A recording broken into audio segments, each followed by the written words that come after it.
everyone, and welcome to our Cyber Insurance and Business Risk Masterclass, where we will explore the ever-evolving landscape of cybersecurity and learn practical strategies that can help you safeguard yours and your client's business. We are bringing this masterclass with you in collaboration with Emergence and Insurance House. My name is Dana Bloomfield, and I will be your MC for the evening. I lead the Learning and Development portfolio at ACS, focusing on delivering programs that address the unique needs of our members in emerging and critical technology space. Thanks. Can we move to the next slide, please? Thank you. So before we begin, I would like to acknowledge the traditional owners of the land from where we are joining today. I'm based in Victoria and would like to acknowledge the traditional owners of Kulin Nation, especially the Wurundjeri and Boon Wurrung tribes, as the owners of the land on which we meet. I would like to pay our respect to their elders, past, present, and emerging, and to all Aboriginal elders from other communities who may be in attendance today. If you would like to acknowledge the traditional owners of the land from where you are joining, please feel free to do that in the chat. Thank you. Next slide, please. So tonight we will be exploring latest cybersecurity trends, effective risk mitigation strategies, the interplay of insurance and premiums, and how to prepare for and respond to cyber incidents, including the implications of a breach and some key recommendations. There will be some audience engagement activities throughout the session as well, and we will use polls for that. When you see the polls option appear on your screen, you can engage with us. And if for some reason you're unable to respond to the poll, you can use the chat to note your response as well. We do also have a dedicated time slot for Q&A in this session. When we approach the Q&A component, please use the Q&A box, which will appear on the right side of your screen. And you can use this opportunity to ask any questions that you have. And we'll try to our best to go through as many questions as possible. Now, before I introduce our guest speakers for tonight, I would like to thank Steve Rawlings from Insurance House, who is in attendance today. Steve is a Senior Relationship Manager from Insurance House and currently provides insurance to over 100 IT companies and also manages the ACS members policy. While Steve will not be presenting today, he will be available for Q&A sessions. So if you have any queries for Steve, please use the Q&A time and Steve will be happy to respond. Okay, now moving on to our key speakers for tonight. Please join me in welcoming Alex Curti. Alex is a business development underwriter at Emergence, and his career in the digital and technology landscape spans local Australian practices to global organizations. His deep-seated passion for technology led him into rapidly evolving cyberspace, where he now plays a key role managing business relationships, driving strategic initiatives, and underwriting cyber insurance policies. Thank you, Alex, for joining us. Now, our second speaker, Peter. First, Peter is the head of incident response at Emergence. Peter is a seasoned professional with extensive experience in the cyber and privacy industries. And a very interesting fact, Peter has personally responded to over 700 cyber incidents, ranging vastly in complexity and size. So I'm really looking forward to the cyber incidents section of this presentation. Peter's day-to-day includes managing the entire response efforts of digital forensics, legal counsel, crisis communication, and IT vendors to deliver effective and efficient outcomes for policyholders. So please welcome both our guests. And without any further delay, I will hand over to our first speaker for tonight, Alex. Over to you. Great. Thank you so much for having us. Thank you to all attendees that are here today that have tuned in, and really big thank you to ACS as well for partnering with Emergence Insurance to deliver the first masterclass of 2025. I feel incredibly privileged to be here tonight connecting with a broad range of attendees, speaking about what's probably the most important and relevant topic, cybersecurity and mitigating business risk. There is absolutely no doubt that businesses and individuals depend on IT and technology more so now than ever. And this dependency is an evolutionary shift in the way that we conduct our lives and also operate our businesses. But this dependency also comes with an exposure that not all individuals understand, and the inherently amplifies the significant risk that's posed to businesses. Over recent years, the media has helped highlight the significant number of cyber attacks, data breaches, and ransomware events that have impacted Australians. And while media primarily highlight large corporations that fall victim to these attacks, based on current data, Australia is experiencing a significant surge in the number of micro, small, and medium businesses suffering irrecoverable losses. As cyber insurance provider, we play a crucial role in mitigating cyber risk and protecting businesses from the unimaginable repercussions associated with an event. We also sit in the front line with dedicated incident response and manage the complexity of such events from beginning to end, helping businesses get back on their feet and covering losses that no other insurance policies actually trigger. As an underwriting agency, we partner directly with experienced brokers, such as Steve, who's on this call from Insurance House, to ensure that businesses adequately obtain the right protection and understand the role of cyber insurance. Now, IT network infrastructure makes up approximately 80 to 90% of a business, meaning that they solely rely on IT to function in this day and age. And with the increasing cyber events across the country, the growing focus on privacy and data security, foundational IT controls are simply not enough. Today, we'll be talking to you about the insights, trends, and tips to mitigating risk and give you some advice on how to positively impact your premiums. And our head of incident response, Pete, will be taking you through the complexities associated with cyber events and insights into what him and his team deal with every single day.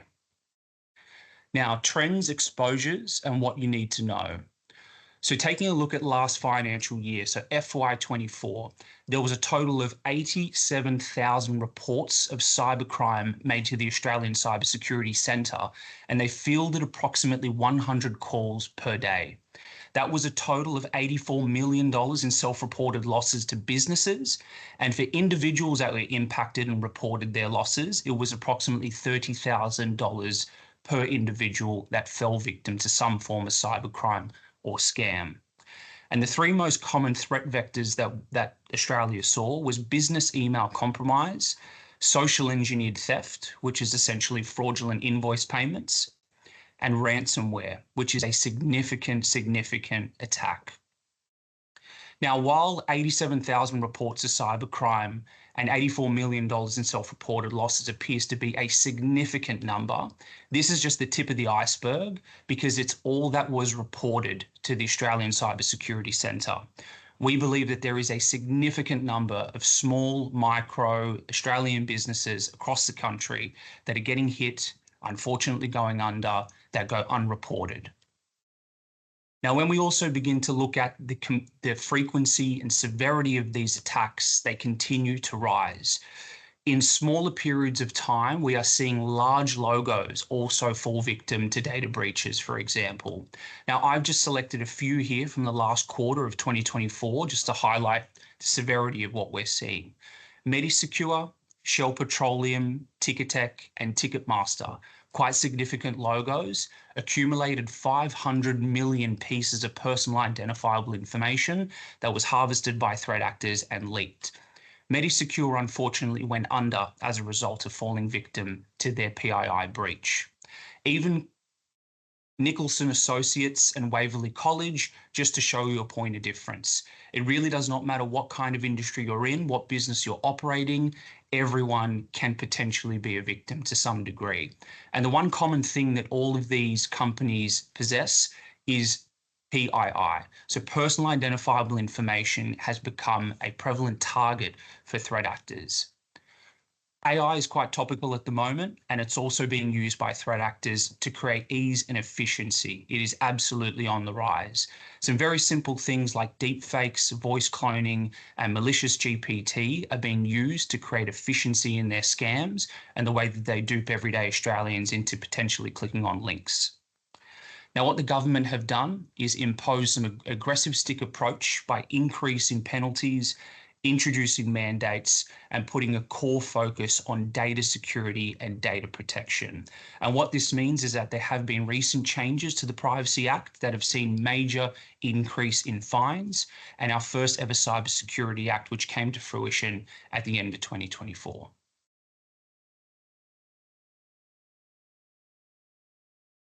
Now, Emergence has been in operation and solely specialising in underwriting cyber insurance policies in Australia for 10 years.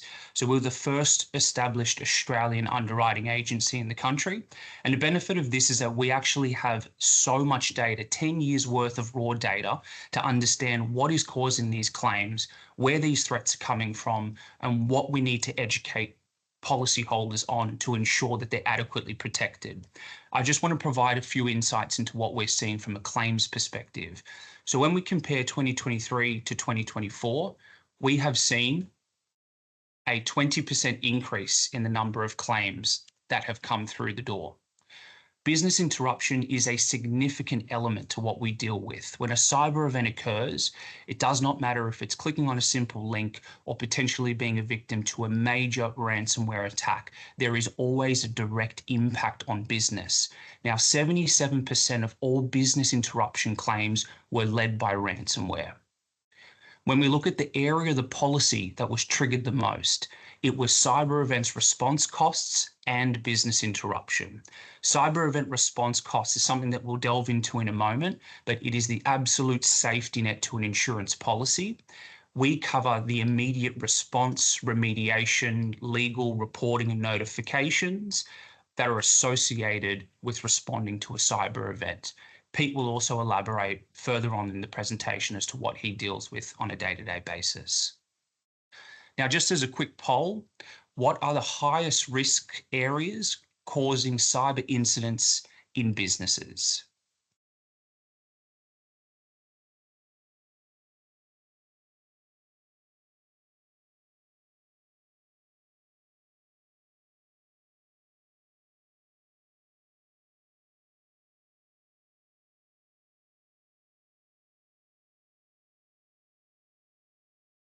Awesome.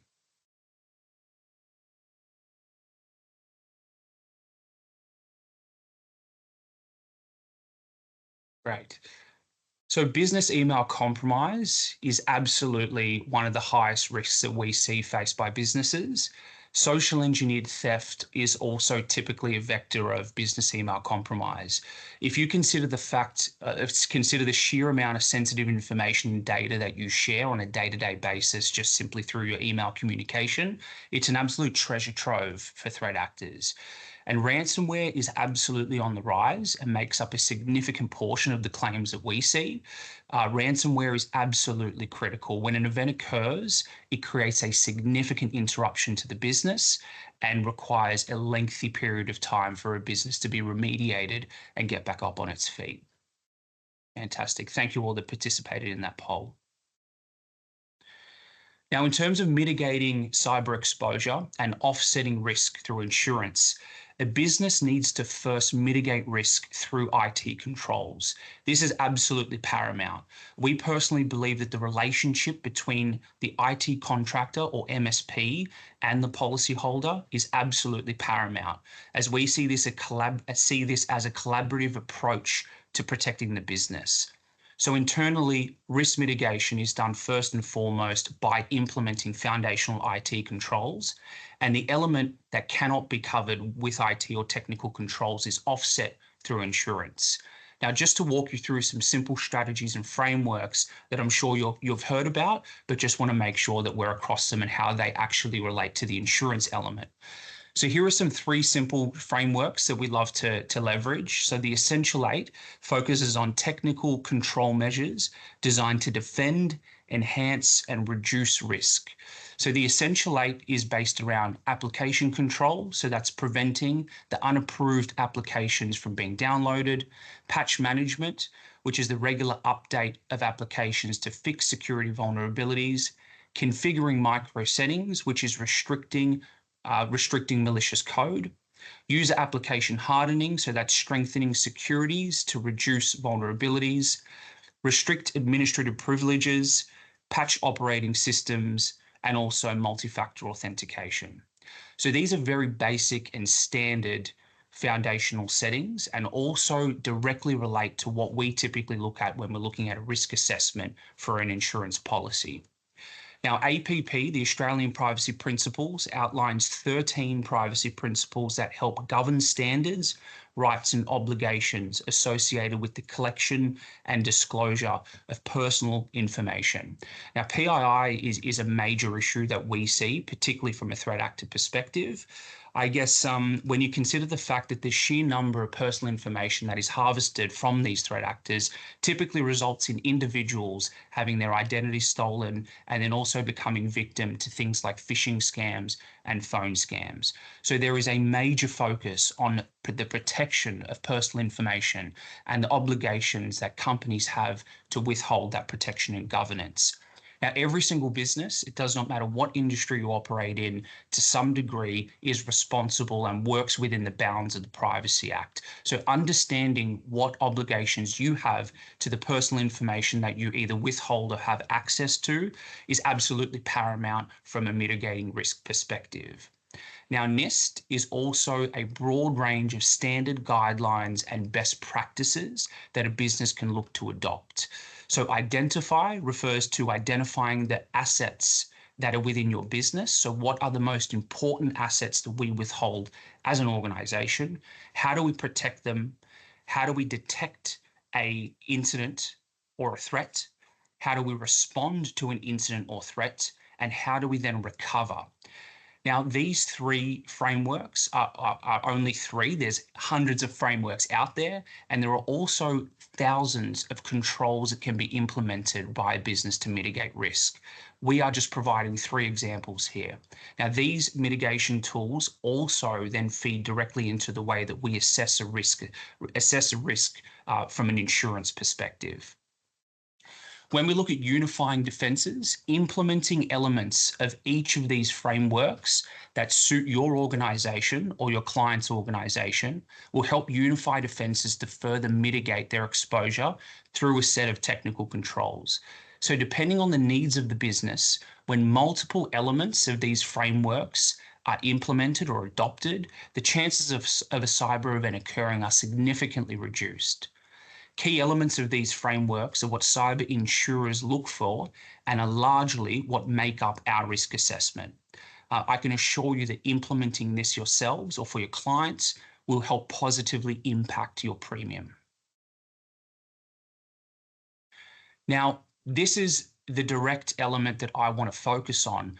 This is the area where IT controls can't actually respond. So while frameworks are absolutely paramount and your first line of defense in any security, this is an example that highlights the broader implications of a data breach, which fall outside of the parameters of IT and into the legal and financial impacts or losses to businesses.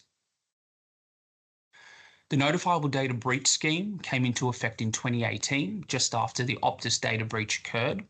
And what this is it relates to businesses that turn over $3 million or above. So if an organization turns over $3 million or above, you are legally bound by the Notifiable Data Breach Scheme, which relates to any unauthorized access to or unauthorized disclosure of one or more persons' personal identifiable information.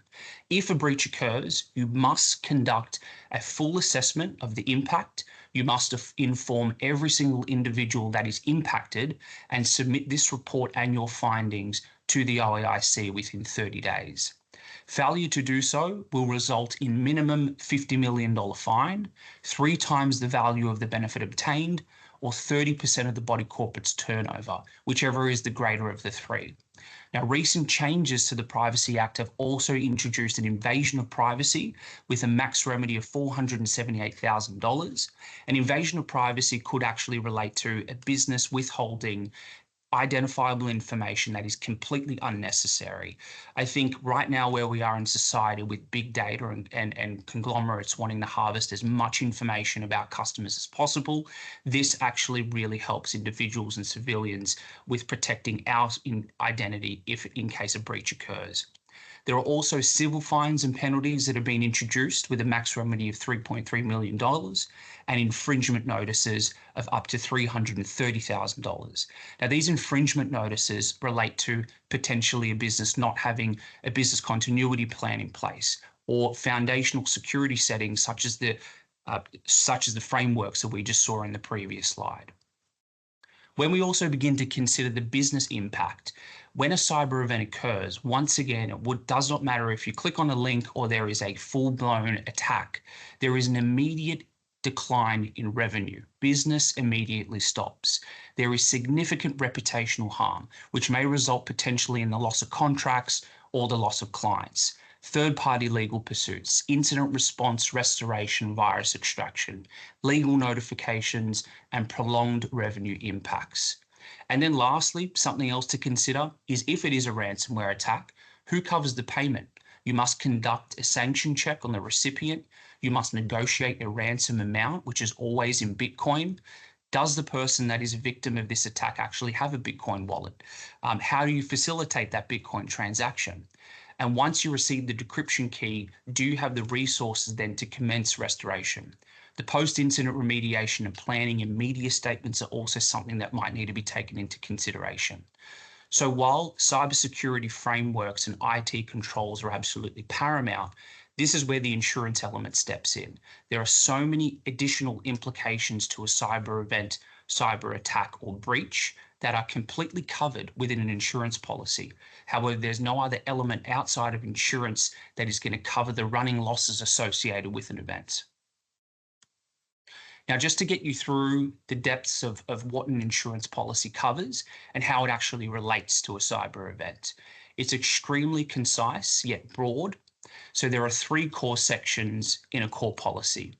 Section A covers any direct losses that affect the insured's business due to a cyber event.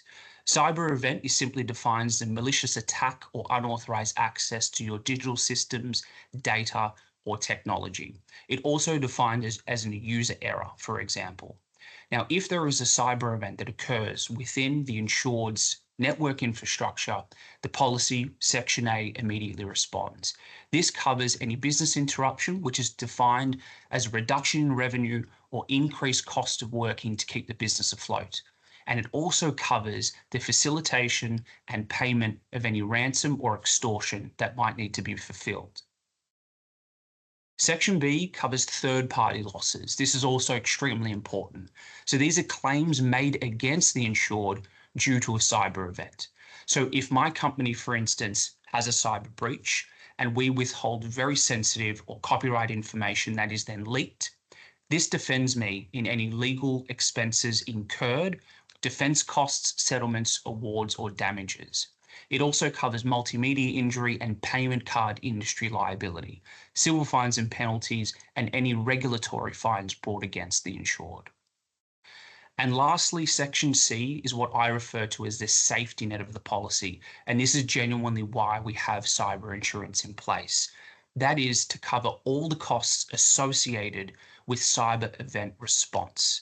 So crisis management, public relations, legal, ensuring that you are using the best privacy and cyber lawyers in the country, communications, data restoration and security, virus extraction, the notification of individuals. This also expands to include things like ID care and credit monitoring.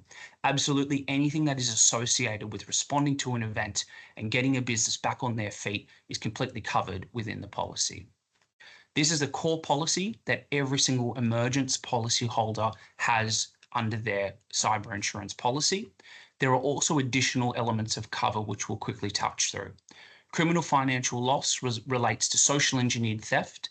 So this is the payment of a fraudulent invoice, or push payment theft. This is when the insured is hacked or an email is intercepted and a fraudulent invoice is sent from the insured to a third party. So that covers the direct loss of funds there as well. Tangible property relates to the replacement of any tangible IT-related hardware. Non-IT contingent business interruption covers any impact on business costs due to a supplier outage or a supplier system failure. And lastly, directors and officers cover. So this D&O cover is an extension to your typical D&O cover, and it provides directors with any personal liability arising out of a wrongful cyber act cover of up to $1 million. Now, with the recent changes in the Privacy Act and statements brought forward by the government, directors and officers will likely be getting pursued. Now, cyber assessments and tips to positively impact your premium. There is a notion out there that cyber insurance is difficult to obtain, but I can assure you that things have changed. Cyber insurance is a lot easier. And what we're going to go through right now are the simple risk assessment questions that we ask insureds. So we've aggregated 10 years worth of data, not only to understand where claims are coming from, but what do we actually need to know as a cyber insurance underwriter to adequately assess a risk. You will see a direct correlation in our risk assessment versus the frameworks that we spoke about earlier. The first question that we ask, and what we believe to be your first line of defense, is staff, your employees. Do you provide staff awareness training, and how frequently? Do you provide it annually, quarterly, monthly, or not applicable? Second question that we ask is, do you have patch management, and how frequently is patch management implemented? Is it manually every 30 days, manually every 90 days, no time frame, or automated? MFA, do you have multi-factor authentication assigned to remote access, web-based email, privileged accounts, cloud resources, or backups? And that's simply yes, no, yes, no, yes, no. And last line of defense, if everything goes belly up, do you have backups of critical data so we can actually minimize business interruption and get the business back up and running? How frequently do you take backups, and where are they stored? This question set, which are 4 key, pretty simple elements, relate to any business that turns over under $25 million revenue. For a business that turns over $25 million or above, we ask a few additional questions.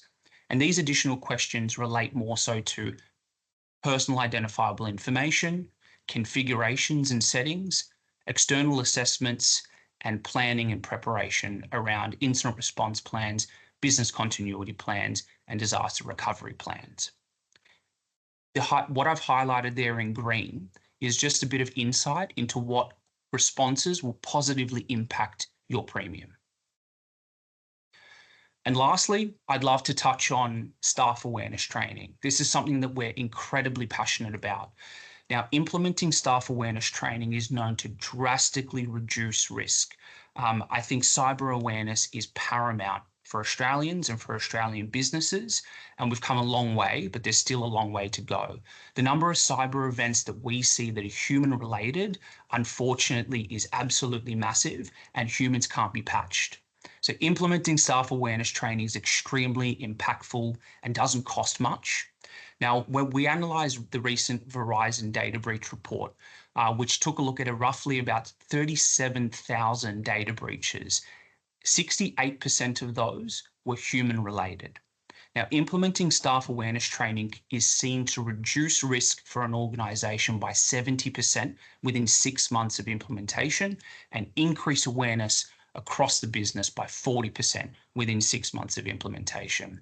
Things like phishing awareness campaigns, or even having a discussion once a quarter about what the latest cyber trends are. It is truly your first line of defense. If staff don't know what phishing is, or how to identify a malicious email, or to call any bank changes before paying an invoice, then your risk has extremely been expanded. Now, just as a quick poll, what are the top risk areas in any business that an insurance company will want to know before offering cyber insurance?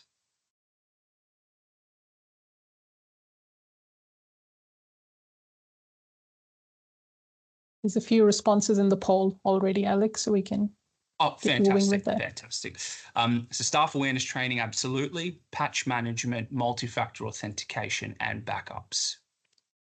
Wonderful. Thank you, everyone, for your time. I'm going to pass over to Pete, who's going to give you some dispatches from the front line. Thanks very much, Alex. Just let me take control of the slides. Yeah, that's a very thorough presentation and gave great context to what we're seeing in the insurance industry. I'm hoping now to, I guess, show you what you're seeing. As I said, dispatches from the front line, the kind of things that we see day in and day out. I'll try and do this quickly so we can leave some time for Q&A, because as Zainab mentioned in the intro, I've done about 700 matters. We've got just over 20 on foot at the moment. So there's a lot of questions I'm sure you guys have that we'll be able to give some insight into. So I will just kick off if I can get control of the slides.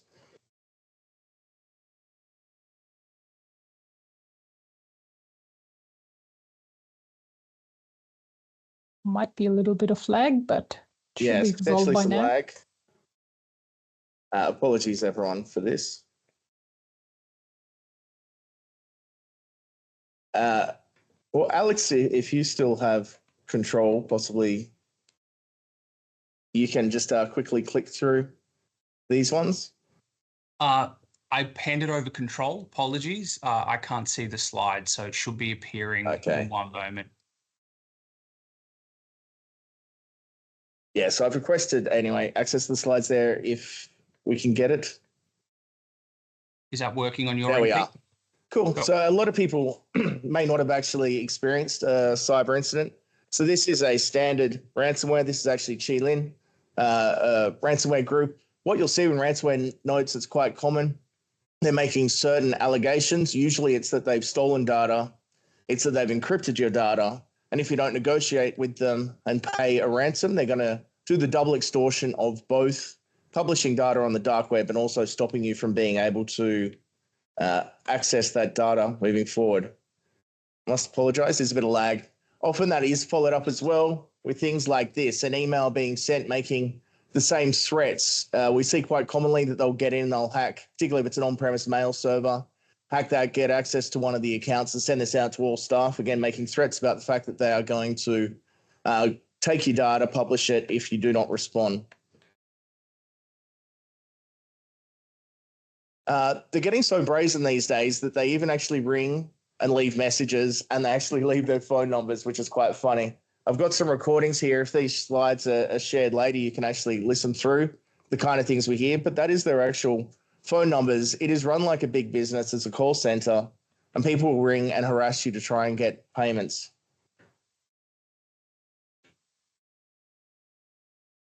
We've had some very creative approaches as well. One of them was the threat actor managed to move laterally into the print server and actually printed out the domain admin username and password, and then printed that on 5 reams of paper. So when they came in on Monday morning, there was 2,500 sheets of paper with usernames and passwords. All these kinds of things are meant to build pressure and force you into considering paying the ransom.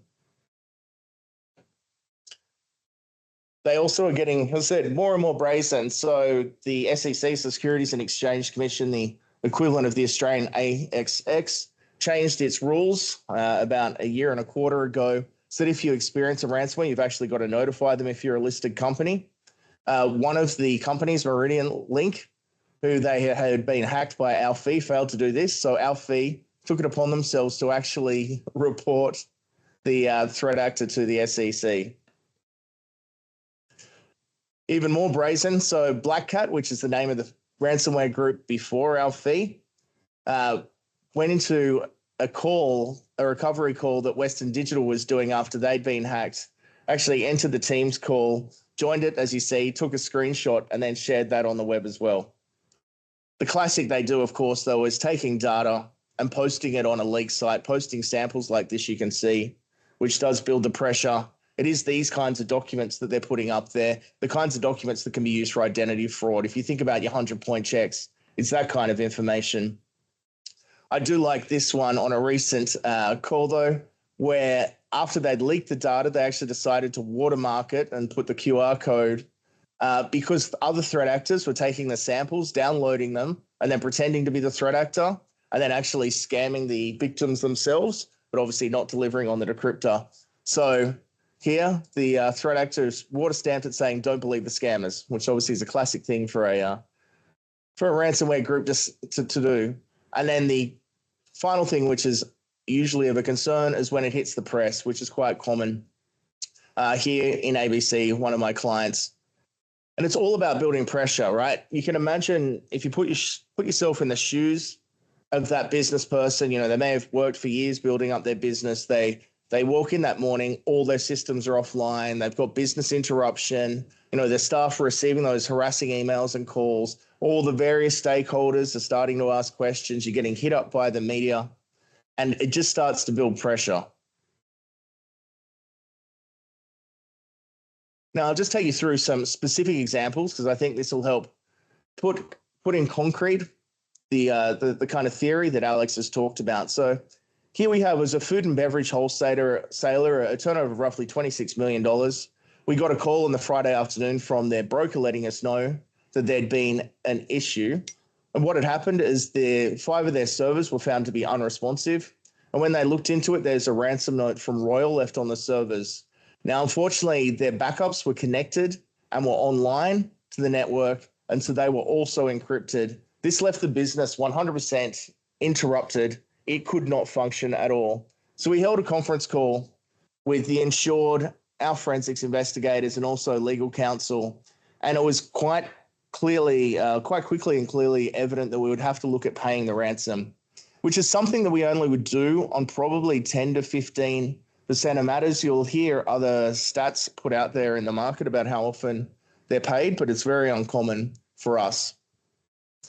Now, there's a lot of things you need to worry about when paying a ransom. I'll go through these quickly, but ethical concerns, the legal provisions, the kinds of defenses you have, sanctions regimes, and of course, directors' duties. Now, ethically, you don't want to pay a ransom because you're encouraging that behavior. You're encouraging ransomware activity. That money will also be used to fund further improvements to the software, and it may also fund other criminal activity, which particularly in the world we're living in now, there's a lot of gray area between, say, North Korean, Russian, Iranian threat actor groups and the actions of their governments. It is also against the recommendation of the Australian government. It doesn't guarantee decryption nor the deletion of the data that's been taken, though I must honestly say in the probably 75 to 80 matters where we've paid, we've always received a decryptor. You never know about the deletion, right? When Lockbit 3.0 was taken down by the Five Eyes in November 23, they actually did find some data on their servers, so you can't be too sure about that. Despite all this, there is no actual specific prohibition against paying ransoms. This is a bit of legalese, so I'll go through it quickly. You've got to forgive me, I am a solicitor and we do like this stuff. But there is instruments of crimes provision, which basically means that if you're giving money to a person who uses that money to commit a crime, that in itself is a crime. There's also the crime if you're funding terrorism, and this one is very serious. And terrorism is considered quite broadly. For example, it's anything that's done like for the ideological, religious, political purposes, but it can even extend to things like it's not just bombing cars. It can extend to taking down information technology systems. So that's why we always are very mindful of where we're sending the money if we do pay a ransom and what could be the effects of that. There is fortunately a defense of duress, both in common law and in the criminal code, which basically is that if you have to commit a crime to stop another crime occurring and it's reasonable to do so, that is appropriate. And that's basically what we're doing. And so when we apply it to the facts of this case, the business had complete interruption. The inability for it to operate posed an existential threat to the company and very much the livelihoods of its employers and also the third parties that relied on it. Additionally, the publication of the data that was exfiltrated could cause some serious harm to the affected individuals as well as the commercial interests. So with legal counsel, the determination was made that it was valid to claim that there was duress and therefore you could overcome those risks of potentially funding the commission of future crime. Even after we've made that clearance, though, we still need to consider the sanctions regimes. In Australia, that's specifically covered by the Charter of the United Nations Act. So any entity that is sanctioned by the UN Security Council is automatically sanctioned by Australia. We also have the Autonomous Sanctions Act, which is essentially, as the name says, our own decisions where we've chosen to sanction people, it is, it is a crime, obviously, to pay to a sanctioned entity. We would never touch anything that we would find breached these sanction laws. To make sure that we weren't doing this in this case, though, we did seek legal advice. The forensics investigators also tried to figure out what happened. We retained expert negotiators to negotiate with the threat actor. And then right at the final moment before any payment was made, both we, the legal firm, and also the negotiators all ran sanctions checks to make sure that neither the wallet nor the organization was a listed entity or a designated entity that we couldn't send to. Now, for example, they're just some of the lists that we look against to see if there are any sanctions restrictions. It is basically, as you'd expect, Australia, US, UK, the EU, and the United Nations. Now, even once you've kind of cleared all of that, you still have to bear in mind your director's duties. And Alex was saying the ASIC is looking more and more into the failure of businesses to really meet their duty of care and diligence. And the way that you meet that, it's called the business judgment rule. And a business judgment is anything that affects the business, whether it's a decision to do something or to not do something. And one of the key things there is listed as C, which is to basically be informed to a reasonable extent or an appropriate extent on the judgment that's being made. So we need to make sure that the directors understand what is going on when we're making a sanctions payment, making a ransom payment. Now, once all of these things are cleared, apologies, just a bit of lag, you then obviously have to negotiate. Now, the key to negotiating is, a principle we use, which is called never split the difference. It's not about just trying to, go $10, $5, $7.50. What you want to do is actually have a story to tell, and I'll show that on the coming slides. The initial demand in this specific case was $550,000 US. Ended up settling on just under $170,000. Again, we made those sanctions checks and the payment, and then we received a decryptor, which we tested in isolation before we deployed it more broadly to recover files, and then we transferred the files into a recovered environment. Now, the claims that the threat actor was making during those negotiation was that they had encrypted the data, they'd stolen the data, they would publish it if we didn't pay the ransom, and the ransom fee they'd set was actually based on the financials that they'd uncovered about our company. But if we did pay the ransom, we'd get a decryptor, we'd get proof of deletion, and would get a security report. Now, you guys on this call will probably find it all amusing that the security report said find a new MSP. What happened during the negotiation? So we're trying to tell a story. So, we're focusing on the fact that, hey, we're not a large corporation. We play it up. We say, we're from Whoop Whoop, Australia. We don't have that kind of money that you see from big city corporations. The way that we got down to the final amount is we'd already offered them $130,000. And then we said, hey, we're able to go to the bank. They've given us a final overdraft of $60,000 Australian. When we convert that to the US, it leaves that amount that's just under $40,000, which is how we came to that very specific number, which they agreed to. So the sanctions checks were made and we went through. So part of this whole process, though, whenever you have something like this, you want to rebuild your entire system, put endpoint detection and response monitoring in place so you can make sure that there's no persistence in the system and the threat actor is not still doing anything malicious. You want to decrypt the test the decryptor because it can be weaponized. There can be other malware that's included in it. Now, once the files are restored in a separate isolated environment, then you move them back onto the restored system and the business is operational.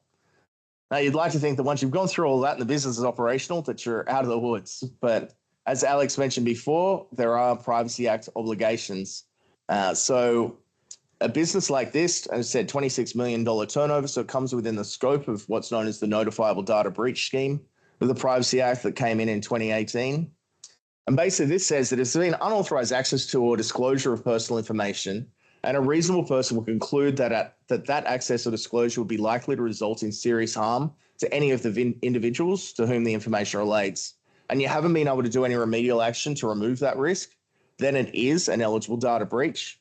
The results of an eligible data breach is that you have to notify the commissioner and the individuals. The kind of data that we're looking for when we go through the searches of what's been exfiltrated are those 100-point check documents, the things you can use to, take out a phone on credit, to set up a bank account, as well as specific information that's called out in the Privacy Act, so health information, tax file numbers, sensitive information. To be honest, we found all kinds of things during our discoveries and during our matters, everything from, affidavits alleging terrible crimes to the secret ingredient for Coke. So it's amazing what people keep on their systems. So you've got basically 30 days once you've got a suspicion of an eligible data breach to make that assessment in a reasonable and expeditious way. Once you know that there is an eligible data breach or have reasonable grounds to believe there is, you've got to notify the Office of the Australian Information Commissioner and also the individuals, basically explaining who you are, what happened, what information was involved, and importantly, what things they can do to mitigate the risks themselves. So in this case, there was an eligible data breach. It was current and former employees that were affected. So we did notify the commissioner. There were 87 employees all up.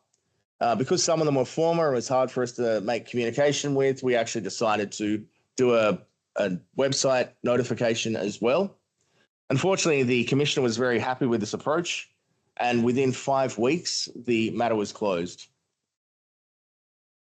Now, I'll be very quick on this one because I appreciate we're a little tight on time.